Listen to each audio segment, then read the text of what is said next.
talk about the cycles of life. One thing that really excites me and really interests me in my own passions in my own life is understanding this wonderful duality that we find ourselves in.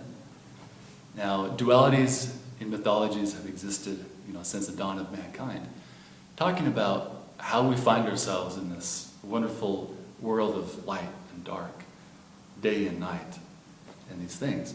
So how do we work through these in our lives? Like how do we not only comprehend and understand the dualities, but actually find momentum and inertia from these dualities? And I've realized in my ponderings in life that the dualities really trigger and really drive electricity, energy in our existence, in life, in all of life. If you compare it to the process of making electricity, what is electricity? How does that process work? The mechanics of it, it's very simple. You take copper, you run copper coils in a circle around magnets. They're constantly flipping between positive and negative, positive and negative. So energy itself is actually created in our societies, in our modern day civilizations, through this reciprocity and this duality between positive, negative, and positive, negative. Just flipping in this constant process. And what I've realized, instead of fighting this, instead of trying to say, no, I want just the light in my life, or I want just the day, or I want just one of the dualities, understand that the inertia of your life actually exists through the process of moving through both. It's the reciprocity between the light and the dark. And I like to think of some of the old mythologies and the Egyptian god, I'm not even sure how to pronounce it at this point. The Rama, it's out of my head. Anyways, it's okay, it doesn't matter. Names are just names. But in the ancient Egyptian mythologies, they worshipped the snake god. And the snake god was the one that could transcend and that could go between day and night. It would burrow into the night, and then it would rise back up with a new day and bring with it new life. And this mythology carried through from the Egyptians into the Israelites and into the Assyrians, this idea of the dualities. And what if the story of the Garden of Eden is this? What if the story of the Garden of Eden is Eve being tempted by the serpent being that duality we find in our lives that transcends both. And in these old mythologies, the ancients saw the Milky Way as the serpent. The Milky Way spread across the night sky and could transcend both the winter and the summer. It was the vehicle between the two. It would consume the summer into the winter, and it would consume the winter into the summer. And I find that as we accept these dualities in our life, we go on for the ride, for the journey. And instead of fighting this, or instead of being allergic or lethargic or resistive of the two sides, we let ourselves move through. What is sleeping without action? What is action without a good night's rest? How do we find the true meaning of love in our life without heartache and heart loss? How do we find hunger? And how do we find the joy of food and appetite without hunger? It goes on and on. But this, in a more practical sense, I'd like to talk about something that really matters to me quite closely, and it has to do with Beelzebub. And Beelzebub is the Lord of Shit. In the ancients, he was essentially what we would call the devil at this point. He's the one that takes all the life that you've consumed and the shit that you've taken out and brings in the flies. He's the Lord of Flies, the Lord of Shit. And Beelzebub is part of the process. He's part of that other duality of life. He's part of the shit. there's two sides to every coin.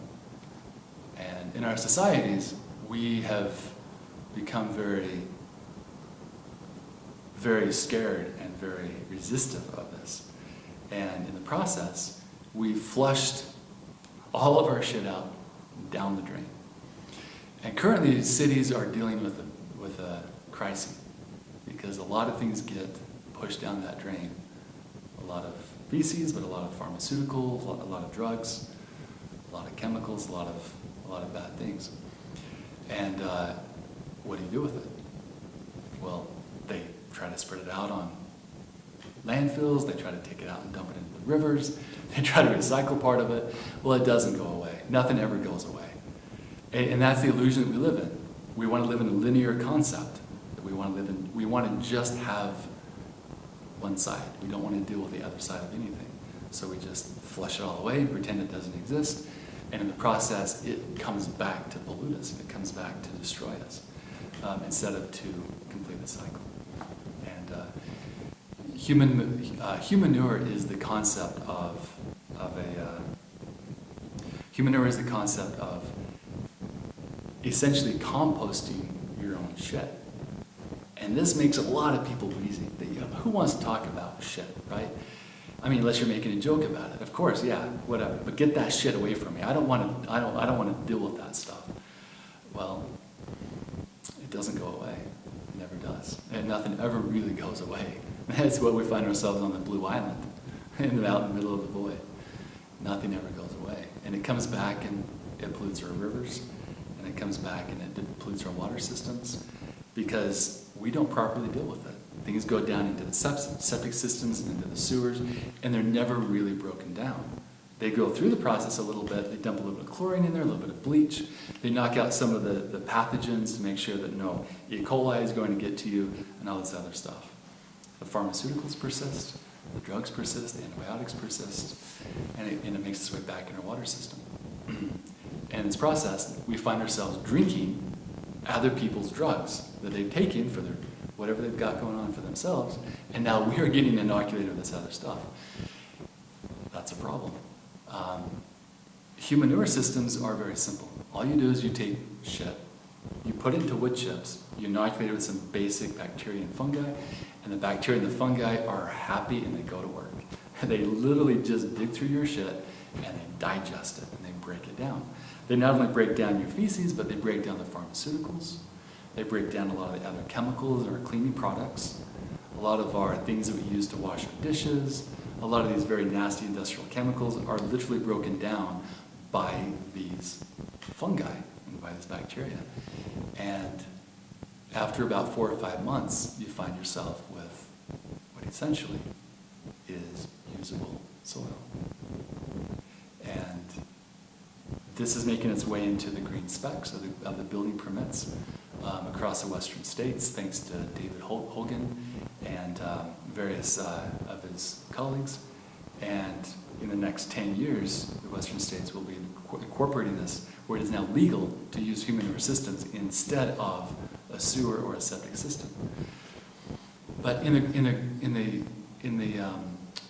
the process of breaking this down, the E. coli and the pathogens, the harmful bugs that we are so desperately afraid of, are easily consumed and turned into a usable resource.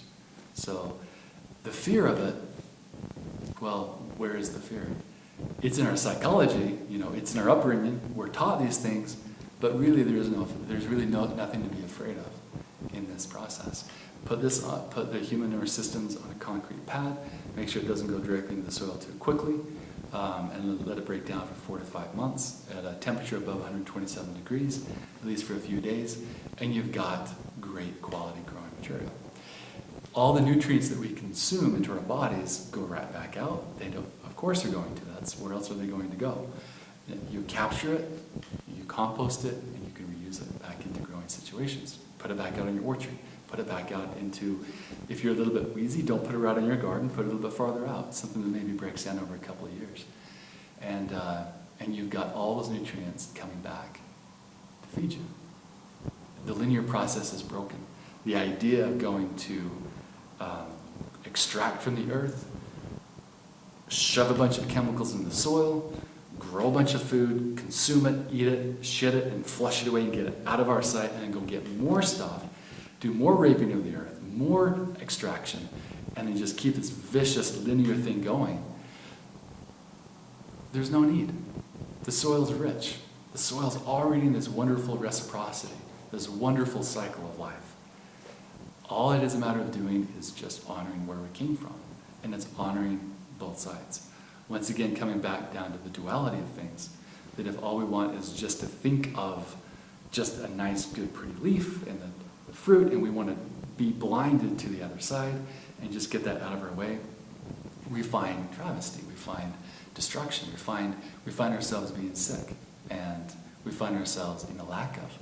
But if you honor the both sides of things and understand that everything, including the nutrients in our soil and in our guts and our bodies, it's all part of this wonderful cycle that just moves in a continual reciprocity, then you've got true wealth. Then you've got true sustainability that keeps on perpetuating, keeps on propagating. So that's it. Thank you.